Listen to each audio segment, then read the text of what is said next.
A very good morning and welcome to our daily devotion. இன்னைக்கு நம்ம பார்க்க போகிறது Psalms chapter 60. ஸோ சங்கீதம் 60வது அதிகாரத்தை பார்க்க போகிறோம். ஸோ இந்த அதிகாரத்தை ஒரு சின்ன சம்மரியாக நம்ம பார்க்க போது இது again it's a layman song, அதாவது ஒரு புலம்பல் சங்கீதம். ஸோ என்ன நடக்குது இங்கே, என்ன பண்ணுறாங்க அந்த மக்கள், என்ன சொல்கிறாங்கன்னா அவங்களுக்கு ஒரு தோல்வி வந்திருக்கு. அந்த தோல்வினால என்ன சொல்கிறாங்க, ஆண்டவர் எங்களை கைவிட்டுட்டாங்க அப்படின்னு சொல்கிறாங்க. சொல்லிட்டு ஆண்டவர் எங்கள் டிஃபென்சஸ், எங்களுக்கு நாங்கள் வச்சிருந்த ப்ரொடெக்ஷன் எல்லாத்தையும் கைவிட்டுட்டாரு, அதனால என்ன பண்ணுறாங்க, எங்களுக்கு ஒரு தோல்வி வருது, ஆண்டவர் எங்களை மறந்துட்டாரு, கைவிட்டுட்டாரு, அந்த மாதிரி சொல்கிறாங்க. அதுக்கப்புறம் இந்த சங்கீதத்தில் என்ன சொல்கிறாங்க, அப்படியே அந்த அவங்க சொல்கிற அந்த வார்த்தைகள், அவங்க சொல்கிற யூஸ் பண்ணுற எக்ஸ்பிரஷன்ஸ்லாம் இட் ஷோஸ் டிவைன் அபேண்டன்மெண்ட். அதாவது அவங்க கம்ப்ளீட்டாக விசுவாசிக்கிறாங்க ஆண்டவர் அவங்கள சுத்தமாக கைவிட்ட மாதிரி. அந்த மாதிரி இருக்க போது என்ன இம்பார்ட்டண்ட்டாக என்ன சொல்கிறாங்கன்னா, அவங்களுக்கு புரியுது ஒன்று, அவங்க சொல்கிறதுலே அவங்களுக்கு ஒன்று புரியுது. என்னன்னா, மனித உதவியானா என்னவா இருந்தாலும் எங்களுக்கு வேர்த்லெஸ்.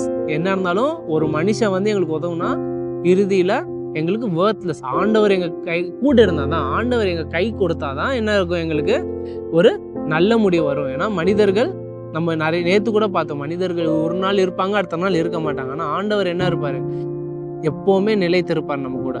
ஸோ அதை சொல்லி நம்ம கீவர்ஸ் அப்படியே நம்ம பார்ப்போம். verses 11 and 12. So Psalms chapter 60 verse 11 and 12, which says, "O grant us help against the foe, for vain is the salvation of man. With God we shall do valiantly. It is he who will tread down our foes." இன்னொரு சொல்றேன், "O grant us help against the foe, for vain is the salvation of man. With God we shall do valiantly. It is he who will tread down our foes."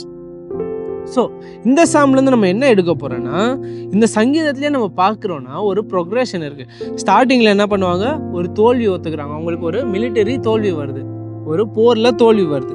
அதுக்கப்புறம் என்ன பண்ணுறாங்க, அழுக, ஆண்டவரே எங்களை கைவிட்டுட்டாருன்னு அழுகுறாங்க. அதுக்கப்புறமா என்ன சொல்கிறாங்க, ஆண்டவர் கொடுத்த சத்தியத்தை அவங்க சொல்லுவாங்க. நம்ம சங்கீதத்தில் பார்த்தோன்னா ஆண்டவர் அவங்களுக்கு கொடுத்த சத்தியத்தை என்ன பண்ணுவாங்க, சொல்லுவாங்க. அதை சொல்லி என்ன பண்ணுறாங்க, அவங்க விசுவாசிக்கிறாங்க, ஆண்டவர் திரும்பியும் நம்மளுக்கு விடுதலை கொடுப்பார், வெற்றியை கொடுப்பார்னு. அவங்களுக்கு இந்த பிரச்சனையிலேருந்து ஆண்டவர் அவங்களுக்கு விடுதலை கொடுப்பார்னு விசுவாசிக்கிறாங்க. ஸோ ஒரு எக்ஸாம்பிள் நீங்கள் பார்த்தீங்கன்னா, நம்ம இருட்டில் நடக்க போகுது, இல்லைன்னா இருட்டில் கப்பலில் போக போகுது வச்சுக்கோங்களேன். இருட்டில் போகும்போது ப்ளஸ் உங்களுக்கு நிறைய பனிக்கூட்டமாக இருக்குது, ஃபாகாக இருக்குது. அப்போ என்ன இருக்கும், உங்களால் பார்க்க முடியாது, கப்பல் கேப்டனால என்ன பண்ண முடியாது, பார்க்க முடியாது எங்கே போகிறாங்கன்னு. அவங்களுக்கு என்ன தெரியுமா டைரக்ஷனுக்கு ஹெல்ப் பண்ணும், காம்பஸ் இருக்கும். அந்த காம்பஸ் என்ன பண்ணும், அவங்களுக்கு பாயிண்ட் பண்ணும். இல்லைன்னா ஒரு ஜிபிஎஸ் சிஸ்டம் வச்சுப்பாங்க. அந்த ஜிபிஎஸ் சிஸ்டம் இல்லாத கப்பல் என்ன தெரியுமா பண்ணும், குருட்டுத்தனமா என்ன சொன்னும், ஆண்டவர் என்ன காப்பாற்றுவார், ஆண்டவர் என்ன காப்பாற்றுவார், குருட்டுத்தனமா என்ன பண்ணும், அப்படியே அப்படி சொல்லிட்டு போயிட்டு இருக்கோம். ஆனால் இஸ்ரேல் மக்கள் இங்கே என்ன பண்றாங்க, குருட்டுத்தனமா சொல்லாம ஆண்டவர் அவங்களுக்கு கொடுத்த ஸ்பெசிஃபிக்கான சத்தியம். என்ன சத்தியம் தெரியுமா, கிலியாத ஜூடாவும் மோவாபு கொடுக்க போது, செக்கம் மூலமா கொடுக்க போது என்ன சத்தியம் கொடுத்தாரோ அதே சத்தியத்தை என்ன சொல்றாங்க, இந்த தோல்வி நேரத்துல சொல்றாங்க, ஆண்டவர் எங்களுக்கு நிலைத்திருப்பார், ஆண்டவர் எங்களுக்கு வெற்றி கொடுப்பார். அதே மாதிரி நம்ம இந்த அனாலிசியில பார்க்கும் போது என்ன பண்ணோம், ஸ்பெசிஃபிக்கான ஒரு ப்ராமிஸ், ஆண்டவர் நம்மளுக்கு உங்களுக்கு ஒரு ஸ்பெசிஃபிக்கா ஒரு சத்தியம் பண்ணியிருப்பாரு, இல்லை ஒரு நல்லது பண்ணியிருப்பாரு, உங்களுக்கு ஒரு அற்புதம் பண்ணியிருப்பாரு. அதை வச்சு என்ன பண்ணணும்னா, அந்த இருட்டுல இருந்து, அந்த பனி கூட்டத்துல இருந்து என்ன சொல்லணும், அதை வச்சு நம்ம என்ன பண்ணோம், அதை தாண்டி வரணும். அதாவது சிம்பிளா சொல்லணும்னா, உங்களுக்கு ஒரு சோதனை வரப்போது, உங்களுக்கு ஒரு கஷ்டம் வரப்போது, உங்களுக்கு ஒரு தோல்வி வரப்போது, ஆண்டவர் நல்லவர்னு சொல்றதோட இங்க சங்கீதக்காரர் நம்மளுக்கு என்ன ஒரு அட்வைஸ் சொல்றாருன்னா, ஸ்பெசிஃபிக்கா சொல்லுங்க, ஆண்டவர் உங்களுக்கு எந்த முறையில நன்மை செஞ்சிருக்காரு, எந்த முறையில உங்களுக்கு அற்புதம் செஞ்சிருக்காரு, எந்த முறையில உங்களுக்கு உதவி செஞ்சிருக்காரு, எந்த முறையில உங்களுக்கு சத்தியம் பண்ணியிருக்காரு, அவரு கொடுத்த என்ன வார்த்தை உங்களுக்கு, அதை சொல்லி என்ன பண்ணுங்க, நீங்க இந்த பிரச்சனைய, இந்த தோல்வியை தாண்டி போங்க. ஆனால் நம்ம கொஞ்ச நாள் முன்னாடி என்ன பார்த்தோம், ஆண்டவர் உங்களுக்கு எப்படி பலமாக இருந்திருக்காரு, உங்களுக்கு எப்படி கோட்டையாக இருந்திருக்காரு, அதுக்கடுத்து உங்களுக்கு எப்படி அவரோட அன்புள்ளவராக இருந்திருக்காருன்னு நம்ம ஸ்பெசிஃபிக்காக சொல்ல சொன்னோம்.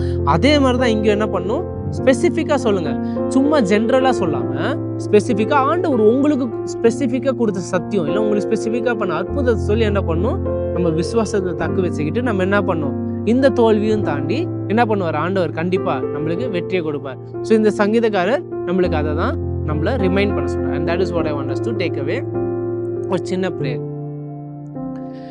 Our loving Heavenly Father, thank you for this reminder, and thank you for this wonderful psalm that you have shown to us, that Lord, even though we do give thanks to you, but it's not a very good habit that we just give thanks in a generic way, Lord. Lord, thank you for this reminder, Lord, that it is twofold, Lord. Lord, first of all, it is a reminder that helps us remember how you have been faithful to us in the past, Lord. And secondly, Lord, by reminding ourselves of how faithful you have been in the past, you are also giving us the grace and mercy to carry over through this dark passage that we are going through, Lord. Lord, thank you for this, Lord. Lord, give us the wisdom and the grace to continuously practice this, and Lord, help us be remembering all the good things that you have done to us in our prayers and the promises that you have given us, Lord. All of this in Christ's name I pray. Amen.